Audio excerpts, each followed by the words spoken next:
સાહેબ આપે મને બોલાવી. હાજી. સાહેબ મારા મોન્ટુની કઈ ભૂલ થઈ હોય તો હું માફી માંગુ અરે છું. બહેનજી તમે સાંભળશો તો બેહોશ થઈ જશો. એવું તે શું કર્યું એને? મેં એને માં વિશે નિબંધ લખવાનું કીધું હતું. એણે કેવો નિબંધ લખ્યો છે તમને ખબર છે? પણ મમ્મી મેં સરને કહ્યું હતું કે મને માં વિશે નિબંધ નથી આવડતો, તો સરે કહ્યું કે તારા જેવા મમ્મી છે એવો નિબંધ લખી નાખ, તો મેં લખી નાખ્યો. તો સર આમાં મોન્ટુએ શું ખોટું કર્યું? ખોટું શું કર્યું એમ તમે સાંભળો, હું તમને સંભળાવું. મારી માં જેવું કોઈ નથી. બધાની મમ્મી ઇન્સાન હોય છે. મારી માના અનેક રૂપ છે. અરે વાહ મારો દીકરો. પપ્પા કહે છે આ તો નાગિન છે નાગિન.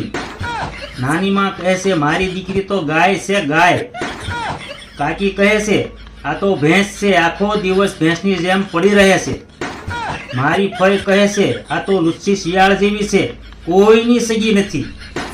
ત્રણેય ટાઈમના વાસણ મારી દાદી પાસે ઉટકાવે છે અને કોઈ મહેમાન આવે ત્યારે બા બા કરે છે અને મને કહે છે કે વડીલોની સેવા કરવાથી પુણ્યની પ્રાપ્તિ થાય છે અને સ્વર્ગમાં વાસ મળે છે.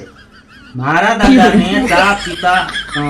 દાદાને ચા પાતા જોર પડે છે.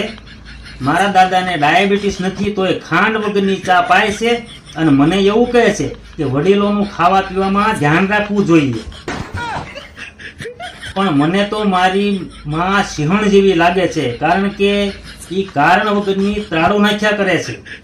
મારી માં આખો દિવસ ફેસબુક અને ઇન્સ્ટાગ્રામ જોયા કરે છે અને મને એવું કહે છે કે ફોન જોવાથી આંખો ખરાબ થઈ જાય છે. મારી માં મારા પપ્પા સામે તદ્દન ખોટું બોલે છે અને મને એવું કહે છે કે ખોટું બોલવાથી પાપ લાગે છે. બીજાની માં છોકરાને વેલણથી કાબૂમાં લે છે, પણ મારી માની તો આંખો જ કાફી છે. મારી મમ્મી મારા પપ્પાના પાકીટમાંથી કટકી કરે છે અને મને એવું કહે છે કે ચોરી કરવી એ પાપ છે. મારી માં સાંજના શાકભાજી લેવા જાય ત્યારે પાણીપુરી ખાતી આવે છે અને મારા પપ્પાની સામુ બીમારીનું નાટક કરી ખાધા વગર સૂઈ જાય છે અને મને એવું કહે છે કે નાટક કરવાથી ભગવાન નારાજ થાય છે. ઓ બેનજી, ઓ બેનજી, અરે કોઈ 108 ને બોલાવો. બેનજી બેહોશ થઈ ગયા.